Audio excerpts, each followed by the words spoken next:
Effective today, my administration is officially declaring the opioid crisis a national public health emergency under federal law. Every person who buys illicit drugs here in America should know that they are risking their futures, their families, and even their lives. Gabe was my best friend. We had a very unique friendship. Everybody just assumed that we were dating. Even our parents would question it. But yeah, we had a bond that was really unbreakable. He was from Lake Nebagaman, Wisconsin, and he lived on a lake and he loved every minute of it. He was actually adopted when he was really young, and his adopted parents were teachers, and they, gave him everything, and he really was smart. He excelled in sports. He was going to go to college to play sports, actually, but a knee injury kind of stopped that. He blew his knee out, got prescribed opioids to help with the pain. He went to college, another knee injury, more opioids, and then they ran out, and then he turned to heroin.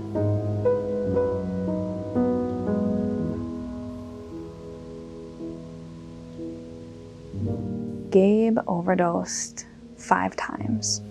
I was there for 2 of them, with the 5th being his last. He was at his parents' house, and Gabe and I had actually gotten a dog together. My dog was pawing and crying at Gabe's face, trying to wake him up, and his dad found him with the needle still in his arm, still half full of heroin. And his dad called the police and tried to revive him, but he had already been gone for a long time.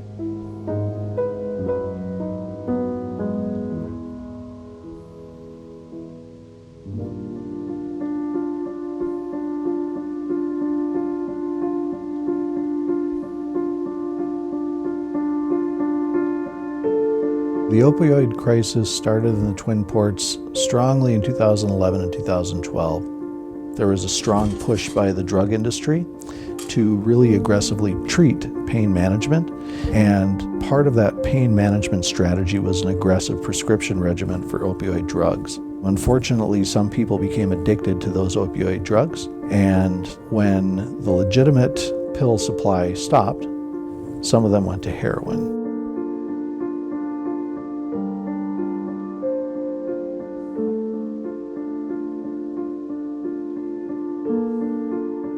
I definitely think that the prescription opioids got him hooked. In Gabe's case, he got the pills and, they help with the pain and they make you feel a lot better than you do otherwise.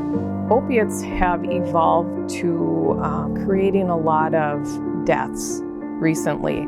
If you look at the number of opioid deaths in the United States alone, it would be like the entire city of Superior dying every year.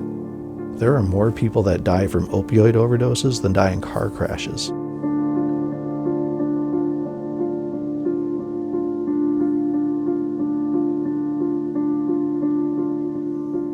Originally got involved in the opioid crisis probably around 2000. There weren't so many overdoses as there are now. People have said it's laced with fentanyl and things like that.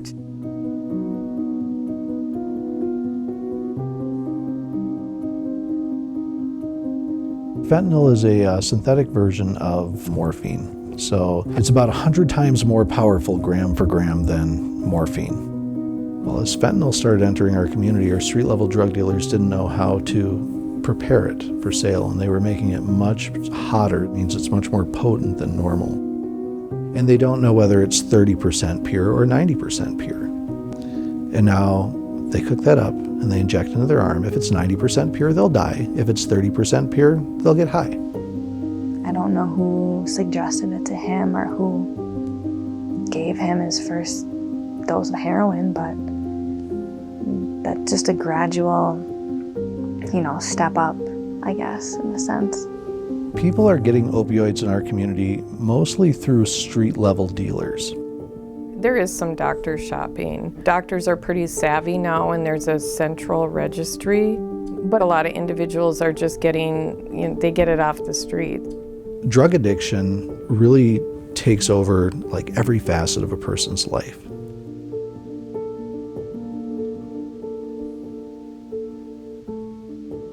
One time he was out buying drugs, and he had used some drugs with that dealer in the car, and he overdosed.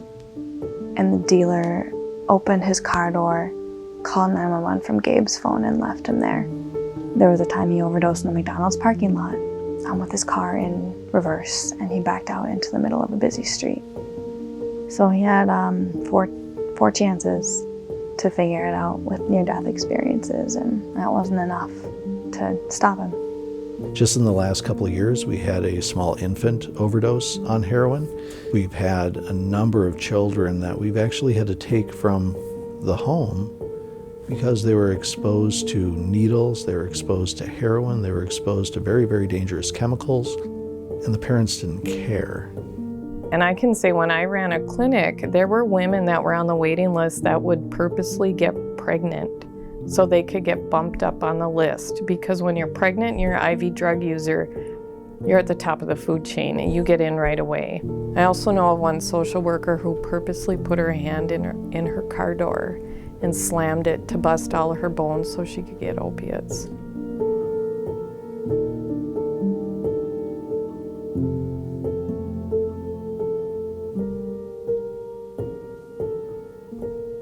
Our heroin addiction affects every facet of our society right now.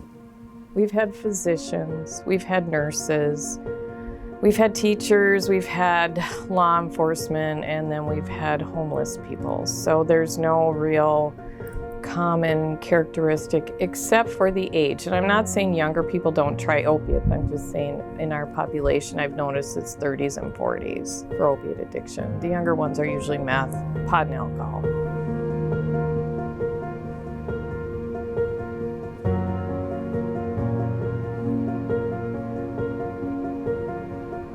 An opioid addiction costs about $3,000 a month when you're into it. So they have to go out and either steal things to support their habit, they have to engage in prostitution to support their habit, which is related to human trafficking in our community, or they have to sell drugs to support their habit. They're involved in dealing, so there's a lot of prostitution. You steal something, you go pawn it, you get some money, you buy, and then you take a little off the top and sell the rest. You get prescription medications, you sell those. A lot of stealing is involved in that. I would say the opioid crisis currently in our community is getting worse.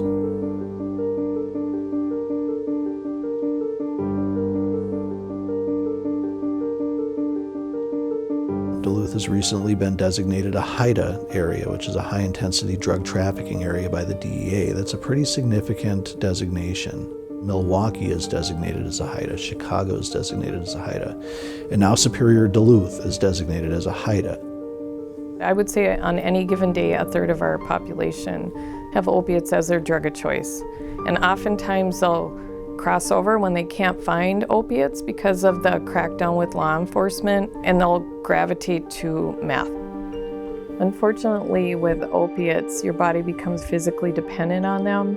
So when you attempt to stop taking them, you go into severe withdrawals. And when we're talking about opioids, particularly heroin, it only takes a couple of times of use to develop a really substantial addiction to it, where it takes control of a person.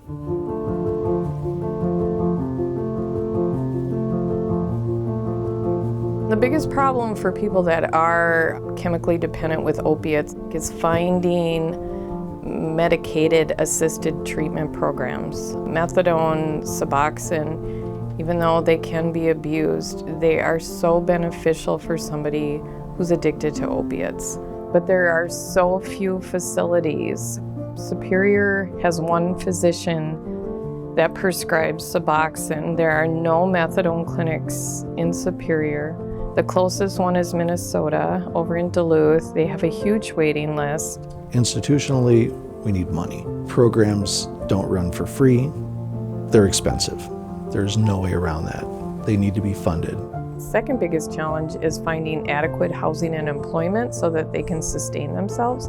You know, they come in, they've got no housing. You can't expect anybody to get sober if they don't have a stable roof over their head. It's hard enough for you and I to find good housing in this community. That's a challenge. Imagine you've got a drug addiction hanging over you, you maybe don't have access to good health care, you don't have access to a good job. Those are some pretty significant barriers to finding just something as simple as housing. We need housing, we need jobs, we need schooling, we need all these things available for people that are trying to recover. They deserve second, third, fourth, 20th chance. They absolutely deserve it. Socially, there is a stigma to drug addiction. If you look at the medical journals, they call drug addiction a disease. But a lot of people don't buy that. Addicts are mothers, fathers, sons, daughters, friends. They are the people that we love in our community. They have an addiction. We need to figure out how to fix that.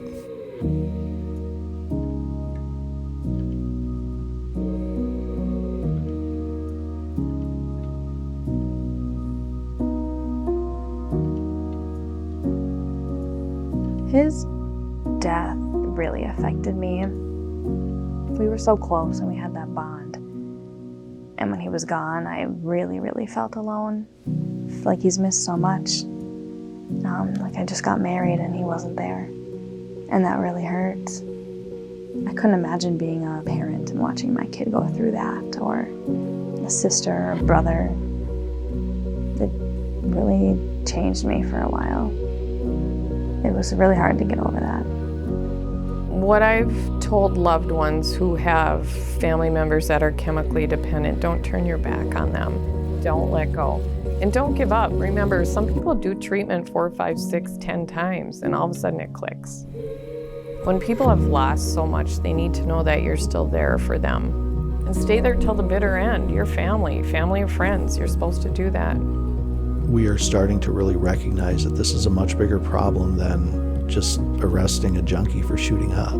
Law enforcement is changing. They're softening. They're starting to understand you can't incarcerate addiction out of a person. We can't arrest ourselves out of the problem. We can't treat ourselves out of the problem. We can't educate ourselves out of the problem. We can't wish ourselves out of the problem. But it has to be a little bit of all of that. And it affects everyone. And more people should really care. There's a young lady that I've dealt with since she was a little kid. She is a prime example of what can happen when we have everybody coming together. It takes a village to raise a child. It takes a village to treat an addict.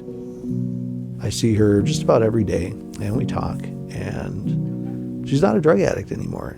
She's like a productive member of society. She's got her kids back. She's living the life she always dreamed she could have, and I'm not worried about her dying of an overdose. That gives me hope. You know, I don't want people to be afraid to walk in the door and say, hey, I got some shit going on, I need some help. We all need help.